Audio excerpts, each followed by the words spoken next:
عزتمنو علیشاہ وایي چې زه چې کم دا بې حیایي او فحاشي کارونه کوم نو دا زه د دې خلکو د کسته کوم، ځکه عزتمنو چې دا خلکه زمانه نه کلاړېږي او ما تنګوي. مینوالو نور څه ویلې دي ټول معلومات زه تاسو ته په دې ویډیو کې کوم. زموږ د ویډیو د سره تر اخره پورې وګورئ چې تاسو ته پوره معلومات در ورسېږي. د دې معلومات نه مخکې زه تاسو ته دا یادګي وکړم تاسو کو چینل زموږ په دې سوپر کلیک چینل کې نوي وي چینل هم نوي سبسکرایب کړئ. مهرباني وکړئ تاسو زموږ د سوپر کلیک چینل د سره سبسکرایب کړئ. خوا کې اوس د ټلې نشان ووهئ چې ښایي یوه نوي معلوماتي ویډیو تاسو ته په اسانۍ باندې تر ورسېږي.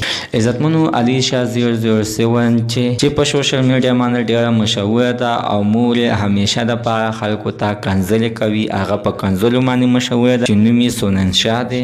علیشاہ وایي په خپله باندې همدغه واضحه کوي ویلې چې زه چې دا فحاشي کپړې اچوم او دا فحاشي ډانسونه چې کوم نو زه د دې خلکو د کسته کوم. په دې باندې زه خلکه سیزم ځکه چې زما خلاف ډېر کسان دي اواز اوچتوي او زما خلاف زما د کور دروازې ته راځي او موږ ته بېعزتي راکوي. خو هغوی په خپله بېعزتۍ باندې نه دي چې هغوی موږ بېعزته کړو او د دې دروازې نه دومره په منډه باندې وځي چې موږ اډوسي نه کړو.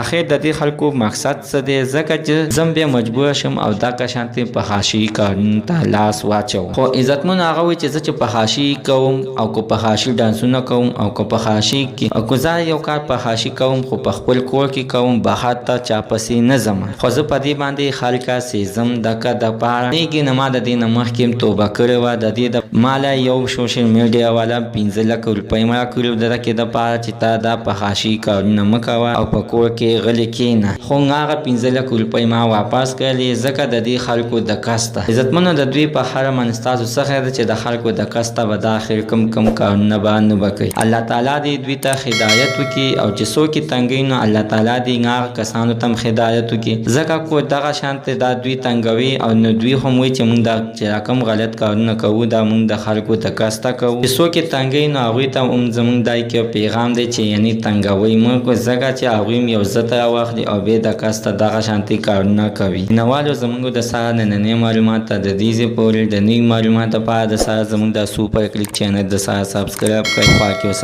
د ټلې نشان ووهئ چې ښایي یوه نوي معلوماتي ویډیو تاسو ته په اسانۍ باندې تر ورسېږي.